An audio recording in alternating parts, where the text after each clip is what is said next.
ښکلا او رنګینیو دې سمبال شي، په ښکلا او رنګینیو دې سمبال شي، دا وطن دې د آبادۍ نړۍ سیال شي، دا وطن دې د آبادۍ نړۍ سیال شي، په ښکلا او رنګینیو دې سمبال شي.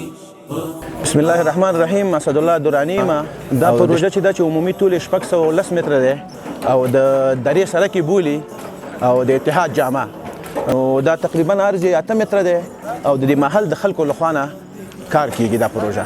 تقریبا دا کار خو موږ په 10 تاریخ باندې د 2 میاشتې شروع کړي او دغه کار چې تاسو ګورئ تر 15 مې پورې مخکې تللی او تنا کندنکاري اکسکیوشن ورته وایي هغه مخکې تللی ده. نو تقریبا ټوټل 3 میاشتو د پروژه ده. نو وګورئ چې څومره وخت کې کیږي. اوس فی الحال دپاره تقریبا 40 کسان چې موږ سکیل او ان سکیل او 40 کسان اوس موږ سره حاضر دي او کېدای شي پر 10 ورځې بعد یا 15 ورځې بعد چې موږ بل حاضري اچوو دا کسان موږ 100 ته ورسوو. کار خو موږ د صفري نقطې نه شروع کړو او اول په مرحله کې تقریبا یو 10% موږ اکسکیوشن وکړو، هغې نه بعد موږ د سبګریډ ساحه لیول کوو چې له هغې بیا ټسټونه اخیستل کېږي ټي ټي ټسټ. نو که هغه پاس و بیا په هغې باندې سب بیس مواد 20 سانتي اچوو. نو هغې د پروسس نه وروسته چې موږ کله هغه برابره کړو بیا کانکریټ پلم کانکریټ چې بولډر تیږه کېښودل کېږي او کانکریټ پې اچول کېږي هغه کوو چې 15 مارک کانکریټ دی 250 مارک 15 ام پی ای. نوم یې محمد اسماعیل دی، دا اووم ګزاریو.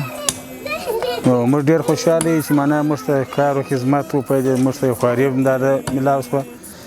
نو ډېر خوشحاله یو، ډېر راضي یو چې معنا د کور مخ ته زموږ وپیدا، خپل د کور مخ وپیدا سیمټېږي او کانکریټېږي، خواپاکي او اضافات سره کمیږي. نو ډېر خوشحاله یو چې معنا د خواري زمینه هم راته برابره ده. اختر محمد مې نوم دی. کار را پیدا کړی دی، بیکاره وم نو کار پر کار یې اخته کړي وو. بل خو بیا دا دی کوڅه هم پخېږي، تماشه کوڅه هم پخېږي، موږ هم په کار درولي تماشه. نو ډېره وسایل راته جوړه کړه، خدای دې خیر وکړي.